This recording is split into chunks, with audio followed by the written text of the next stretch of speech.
नमस्कार। बहुत ही सुंदर सा प्यारा सा जनेऊ के गीत लेके आगे बढ़िया देखी जाए सुनी जाए बताइए कैसन बा।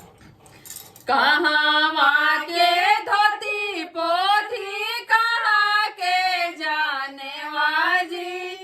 के कारा दुलरुआ के हो खेला जाने वाजी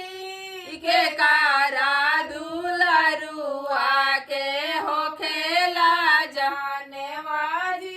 घरवा के धोती पोथी काशी के जाने वाजी अरे बाबा के दुलरुआ के हो खेला जाने वाजी अरे बाबा के दुलरुआ के हो खेला जाने वाजी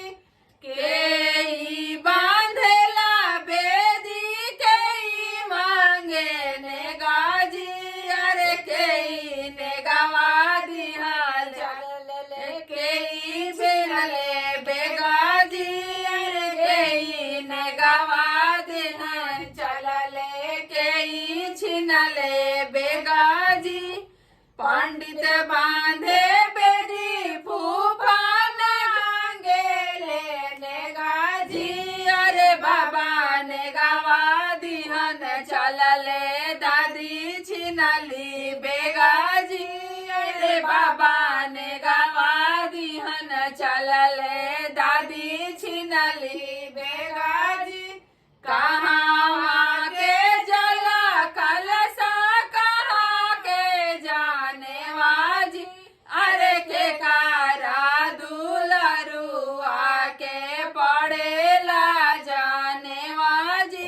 अरे के कारा दुलरुआ के पड़ेला जाने वाजी घरवा के जला कलसा के जाने वाजी अरे पापा के दुलरुआ के हो खेला जाने वाजी अरे पापा के दुलरुआ के हो खेला जाने वाजी के पूरेला चौका के मांगे ने गाजी अरे के ने गवा दिहन चलले के छियले बेगाजी अरे के ने गवा दिहन चलले के छिनले बेगाजी हजामा पूरेला चौका फुआ मंगली ने गाजी अरे पापा ने गवा दिहन चलले मम्मी छिनली बेगाजी अरे पापा ने गवा दिहन चलले मम्मी छिनली बेगाजी। धन्यवाद। कैसा लागल इ गीत हमनी के कमेंट करके बताएंगे जा, ढेर सारा कमेंट करी जा, अच्छा कमेंट करी जा और चैनल पर नया बनी जा। आज हमने के पहली बार देखा था नहीं जा तो चैनल को सब्सक्राइब भी कर ली जा और हमने के वीडियो के लाइक करी जा, थोड़ा बहुत शेयर भी करी जा। धन्यवाद।